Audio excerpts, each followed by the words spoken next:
Hi hello welcome to பணம் செய்ய பழகு. இந்த சேனலில் சேவிங்ஸ் அண்ட் இன்வெஸ்ட்மெண்ட் பற்றி தான் தொடர்ந்து பார்த்துட்ருக்கோம். ஸோ நம்மளுடைய சேவிங்ஸ் முறையான சேவிங்ஸாக இருந்ததுன்னா நம்மளுமே சீக்கிரமாக பணக்காரர் ஆகலாம். நம்மளுடைய பணத்தை தேவையில்லாமல் செலவு பண்ணாலும் தேவையில்லாத சார்ஜஸ்க்கெலாம் கொடுத்தோம்னா நம்மளால் சீக்கிரமாக பணக்காரர் ஆகிறது கொஞ்சம் கஷ்டமாக இருக்கும். ஸோ அதுக்காக இந்த வீடியோவில் கிரெடிட் கார்டை பற்றி நம்ம போட போகிறோம். ஏற்கனவே ஒரு வீடியோ போட்டிருக்கோம் கிரெடிட் கார்டு பற்றி. அதில் கிரெடிட் கார்டோட பெனிஃபிட் என்ன, அது எப்படிலாம் யூஸ் பண்ணால் நம்மளுக்கு பெனிஃபிட் அப்படின்ற மாதிரி போட்டிருந்தோம்.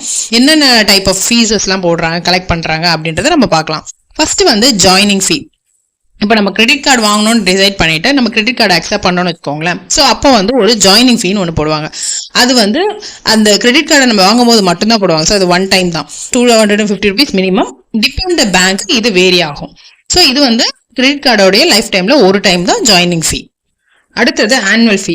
நீங்கள் கார்டை ரெகுலராக யூஸ் பண்ணிட்டு இருக்கீங்கன்னு வச்சுக்கோங்களேன். அப்போ இது எவ்ரி இயர் நம்ம யூஸ் பண்ணுறதுக்கு ஒரு ஃபீஸ் போடுவாங்க. அது ஆனுவல் ஃபீ அப்படின்னு கலெக்ட் பண்ணுவாங்க. அது எவ்வளோ அப்படின்னா 250 ரூபாயிலேருந்து 3000 வரைக்கும் போகும். அது கார்டுக்கு ஏற்ற மாதிரி இருக்கும்.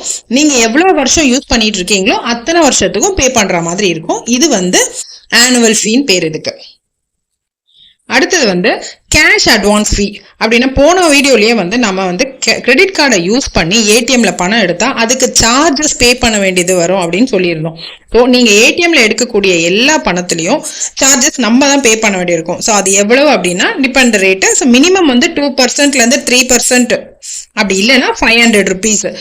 எது அதிகமோ அதை தான் அவங்க சார்ஜ் பண்ணுவாங்க. ஃபார் எக்ஸாம்பிள் நீங்க 10,000 எடுக்கிறீங்க, அதுக்கு 3% போல 300 தான் வரும். ஆனா அவங்க 500 தான் சார்ஜ் பண்ணுவாங்க. ஏன்னா மினிமம் 500. அதே நீங்க 20,000 கேஷ் வித்ட்ரா பண்ணிருக்கீங்க. ஸோ அதுக்கு என்ன பண்ணுங்க, 3% இன்ட்ரெஸ்ட் அப்படின்னா 600 rupees வரும். இப்போ 500 சார்ஜ் பண்ண மாட்டாங்க, 600 தான் சார்ஜ் பண்ணுவாங்க. ஸோ அவங்க எது ஜாஸ்தியா இருக்கோ அந்த அமௌண்ட்டை தான் சார்ஜ் பண்ணுவாங்க.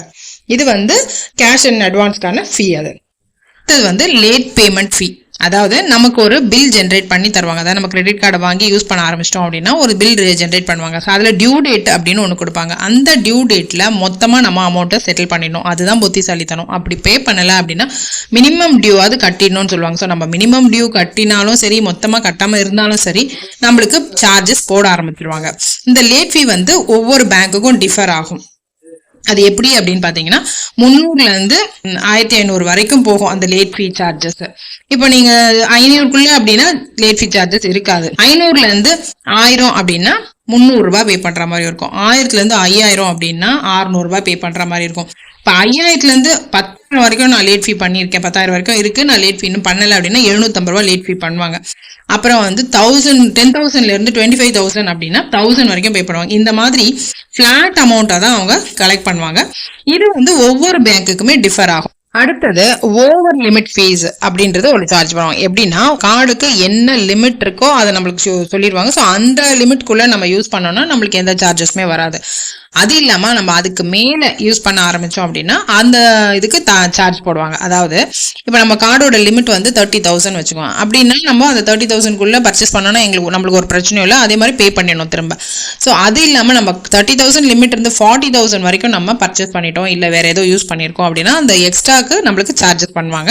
அது என்னன்னா 2 to 4% வரைக்கும் சார்ஜ் பண்ணுவாங்க. அப்படி இல்லைன்னா ஒரு மினிமம் ஃபிளாட் ரேட், அதாவது 400லேருந்து 500 அப்படின்னு நம்மளுக்கு சார்ஜ் பண்ணுவாங்க. ஸோ அது எது ஜாஸ்தியா இருக்கோ அந்த அமௌண்ட் தான் சார்ஜ் பண்ணுவாங்க. அடுத்தது கேஷ் பேமெண்ட் ஃபீ அப்படின்வாங்க. அதாவது இப்போ நம்ம ஒரு பில் ஜென்ரேட் ஆயிருக்கு, அந்த பில்லுக்கு நம்ம பேங்க்ல போயிட்டு கேஷா பே பண்றோம் அப்படின்னா இது கேஷ் பேமெண்ட் ஃபீன்னு சொல்லுவோம். இதோடைய இது டிபெண்ட் பேங்க், அவங்க இந்த சர்வீஸ் சார்ஜ் மாதிரி போடுவாங்களே. ஸோ அது 50 rupeesலேருந்து 1000 rupees வரைக்கும் போகும். இது பேர் கேஷ் பேமெண்ட் ஃபீ. அடுத்தது ஃபாரின் கரன்சி ஃபீ அப்படின்னு சொல்லுவாங்க. இப்போ நம்ம வெளிநாடுகளுக்கு போயிருக்கோம், அந்த நாட்டோடைய கரன்சியை தான் நம்ம யூஸ் பண்ணுவோம். ஸோ அப்போ நம்ம கிரெடிட் கார்டை யூஸ் பண்ணோம் அப்படின்னா அதுக்கு ஃபாரின் கரன்சி ஃபீன்னு ஒன்று கலெக்ட் பண்ணுவாங்க. ஸோ இது 3 to 4% இருக்கும். இதுவுமே டிபெண்ட் பேங்க். அடுத்தது ரிவார்ட் அண்ட் ரிடம்ஷன் ஃபீ அப்படின்னு சொல்லுவாங்க. அதாவது கார்டை யூஸ் பண்ணிட்டு இருக்கோம், ஸோ அதுக்கு ரிவார்டு கிடைச்சிருக்கு, அதை யூஸ் பண்ணும்போது அதுக்கும் ஒரு சார்ஜ் போடுவாங்க. அது பேர் ரிவார்ட் அண்ட் ரிடம்ஷன் ஃபீ.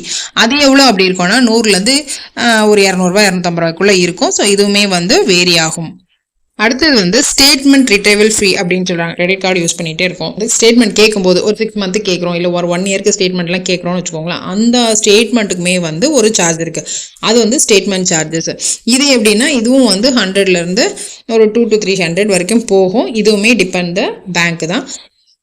அடுத்தது பேமெண்ட் ரிட்டர்ன் ஃபீ அப்படின்வாங்க. இப்போ நீங்கள் வந்து சம்டைம்ஸ் வந்து பேமெண்ட் பண்ணுறீங்க. ஸோ உங்கள் பேங்க்கில் அக்கௌண்ட்டில் வந்து பைசா இல்லை, அந்த நேரத்தில் வந்து நீங்கள் பில் பே பண்ணி அதுக்கான இது வந்து ரிட்டர்ன் ஆகிடுச்சுன்னு வச்சுக்கோங்களேன். அதுக்குமே வந்து பேமெண்ட் ரிட்டர்ன் ஃபீ அப்படின்னு ஒன்று கலெக்ட் பண்ணுவாங்க. இது 200லேருந்து 500 வரைக்கும் போகும்.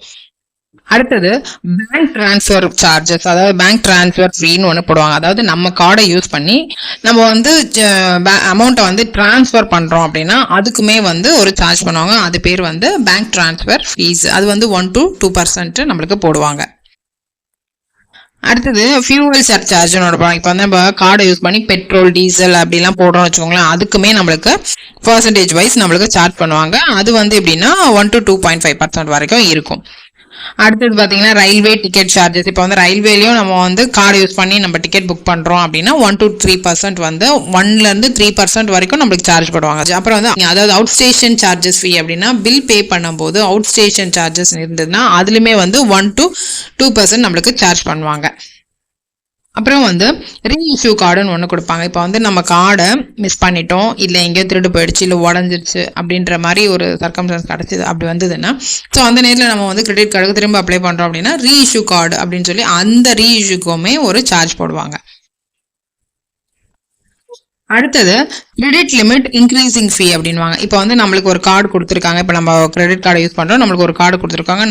நம்ம எந்த அளவுக்கு கார்டை யூஸ் பண்ணுறோமோ அதுக்கேற்ற மாதிரி பேங்க்லேயே வந்து நம்மளுக்கு ஒரு கிரெடிட் லிமிட் கொடுத்துருப்பாங்க. ஸோ அந்த கிரெடிட் லிமிட்டை விட நம்மளுக்கு கொஞ்சம் ஜாஸ்தியாக வேணும் அப்படின்னு நம்ம இன்க்ரீஸ் பண்ணணும்னு நினச்சி அது மாதிரி நம்ம போய் கேட்டோம் அப்படின்னா நம்ம கிரெடிட் லிமிட்டை நம்ம சொல்லி இன்க்ரீஸ் பண்ணணும்னு நினச்சிங்கன்னா அந்த மாதிரி நம்ம இன்க்ரீஸ் பண்ணுறதுக்குமே வந்து பேங்க் வந்து நம்மளுக்கு ஒரு இன்சார்ஜ் பண்ணுவாங்க. அதுதான் வந்து கிரெடிட் லிமிட் இன்க்ரீசிங் ஃபீ. அதை நம்மளா போய் சொல்லினா அவங்க பேங்க்ல வந்து நம்மளுக்கு கிரெடிட் லிமிட் இன்க்ரீஸ் ஆனால் அப்போ சார்ஜ் கிடையாது. நம்ம போய் கேட்டு இன்க்ரீஸ் பண்ணால் அதுக்கு சார்ஜ் இருக்கு. அடுத்து இஎம்ஐ கவரேஜ் ஃபீன்னு இருக்கு. அதாவது வந்து நம்ம நார்மல் கிரெடிட் கார்டை யூஸ் பண்ணிட்டு இருந்துட்டு அதை வந்து இஎம்ஐ கார்டா மாத்தணும் அப்படின்னு நம்ம நினைச்சிருக்கோம். அதுக்கு இஎம்ஐ ஃபீஸ் இருக்கு. அது வந்து 200லேருந்து 200 வரைக்கும் சார்ஜ் பண்றதுக்கு வாய்ப்பு இருக்கு.